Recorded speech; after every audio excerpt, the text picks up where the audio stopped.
the Cuban people. And joining me now to talk about that is Arturo Jimenez Bacardi. He's an assistant professor of international relations and political science at USF. Professor, thanks so much for joining us today. Thanks for having me. So, internet access for the Cuban people, that's relatively new. It really had kind of a breakthrough about 3 years ago. Tell us about that. So when the Cuban government transitioned away from the Castro brothers and you had a new president in Cuba with Díaz-Canel, the current president, one of the actions that the new president tried to do in order to try to legitimize his power or his standing among the Cuban people was to, for the first time, provide internet access via telephones for the Cuban population. And so it's fairly recent, 2018, that significant portions of the Cuban population now have access via their smartphones. So a lot of people in Cuba have smartphones. Any idea of the percentage of the people there that have smartphones where they can have internet access, or at least they could have it somewhat unfettered until recently?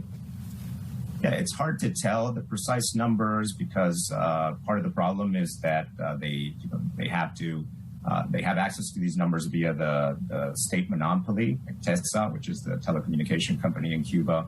And so, but anyway, numbers range from anywhere from a third of the population to as high as half of the population might have access to smartphones and internet access. I think almost all of us as Americans and a lot of people all around the world view internet access as like freedom of speech.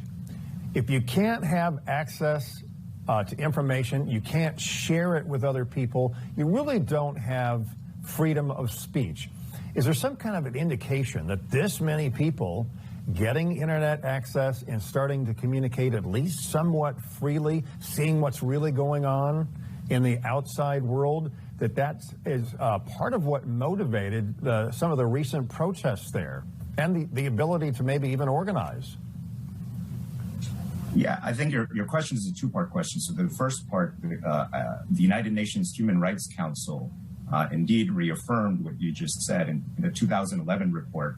The UN Human Rights Council concluded that indeed access to the internet is a human right given and tied to the access of information, and especially freedom of expression, in that individual human beings have a right to seek information, to receive information, and also to disseminate information, which the internet in the digital age, of course, is the primary tool in which we can do that. Now, in terms of the second part of the question, I think there's no doubt at this point that while there's a number of factors that help fuel the recent historic protests, anti-government protests in Cuba, the internet has assisted in coordinating and in inspiring more Cubans to take to the streets, similar to how we saw about a decade ago in the Arab Spring, where activists engage in live streams of their defiance of government, authoritarian governments, and that then inspires other groups, as well as gives them information that there are these protests that they can join. And so I think there's no question that these new technologies are helping civil society groups try to oppose their authoritarian Yeah. So the communist leaders of Cuba decided to crack down. We're not exactly sure what they did or how extensive the crackdown was on internet access. I understand it was particularly in places that were considered hotspots. So, you know, the American people who want the best for the Cuban people are like, okay, what can we do to help the situation in Cuba?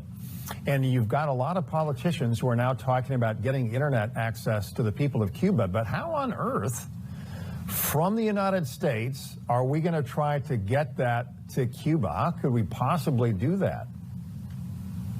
It's going to be very difficult, and I think this is where we need to be realistic, and we don't want to raise people's expectations that the United States has the power or the technology right now to be able to provide free, unfettered access to all Cubans on the island.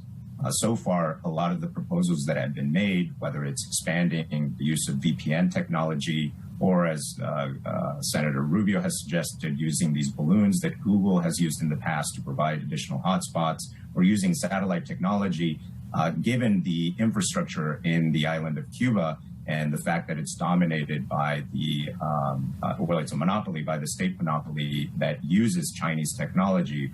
Right now, all of the proposals that are being put forth by Senators Rubio, Senator Menendez, or that have been suggested by the Biden administration are going to have limited effect. Right, they're given the challenges of the U.S. economic embargo also makes it a little bit more difficult to be able to set up the type of infrastructure so that all Cubans can have this unrestricted.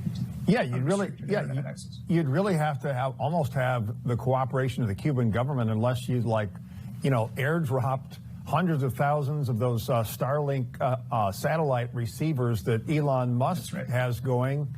And you could hide them so the Cuban government couldn't seize them. It seems like a really difficult proposition.